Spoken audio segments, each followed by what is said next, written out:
Thanks, folks. And obviously, before I start, acknowledging we're here on stolen country and extend my respect to elders here, elders across the continent. There is no housing justice without First Nations justice, and there is certainly no First Nations justice without land back. The things that we allow governments to do to us here, tearing down public housing, socially cleansing communities of black folks, of those of us on the lowest incomes, is what enables them to get away with what they're doing to folks in remote communities, forcing them to live in unsafe homes, overcrowded homes, and ultimately forcing people off country. It's shameful.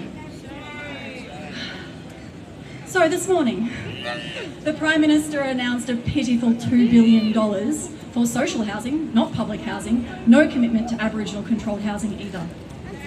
$2 billion is nothing. There is not a dollar, oh, I've already said that. So this week, some folks might have missed the fact that we learned the Reserve fucking Bank building is going to be refurbished for $500 million. And we're getting $2 billion for social housing.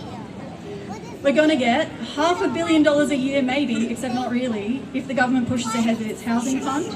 And that's not going to deliver returns for quite some time. So again, we're being left behind. $2 billion. Those of us who rely on Centrelink to survive are being used as a money laundering device to funnel $15 billion a year through the welfare system into landlords' pockets, private landlords' pockets, to specify. There is another $13 billion a year being thrown away on negative gearing and on discounts for capital gains tax when private landlords cash out on their investments. So the people who need it most are getting $2 billion one time.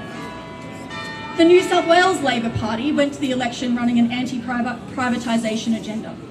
They talked a big game on public housing, but now, despite their promises, as we've heard from Carolyn, as we've heard from Karen, as we've heard from Lorna, people are being kicked out of public homes despite the fact that they were told this would not happen. Shame. So, tenants at Wentworth Park Road are being kicked out, and this morning the Housing Minister, after being given alternatives, has shown that she is committed to pushing ahead with that plan. There is no excuse for knocking down homes in a housing crisis, particularly not public homes. The Minister knows as well as we do this is not value for money. They will spend $22 million on public funds.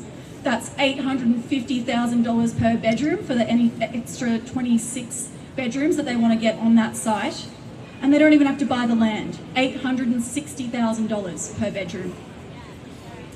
So, Rose Jackson, why are you pushing ahead with the Coalition's plan to demolish 82 Wentworth Park Road? You know there are alternatives that would deliver more homes for that much money.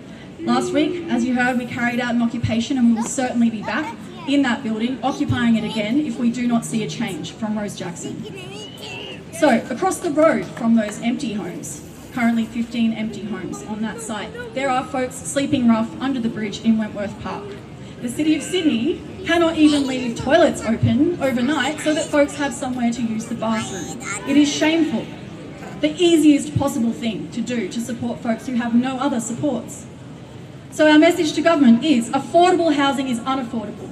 Community housing is not public housing. Do not subject more people to charities who cherry-pick the most desirable tenants and place unreasonable, onerous, cruel restrictions on people's lives. The Albanese government must redirect funds from landlords to those of us who on the lowest incomes, directly invest in public homes. The Minns government must deliver on its anti-privatisation promises, ensure 100% of public land that's used for homes is used for public homes only, stop knocking down public homes. Black folks, queer folks, disabled folks, people who've been incarcerated and welfare recipients are the ones who are most discriminated against in the private rental market, although I would say students and parents are also having a pretty rough fucking time. This city cannot be left to the rich. Housing should not be a commodity, it should not be for profit, and the only sustainable solution to this housing crisis that will last into the future is a dramatic expansion of public housing, ensure that every person who wants one has access to a quality, beautiful public home. Thanks, folks. Give it up for Kristin!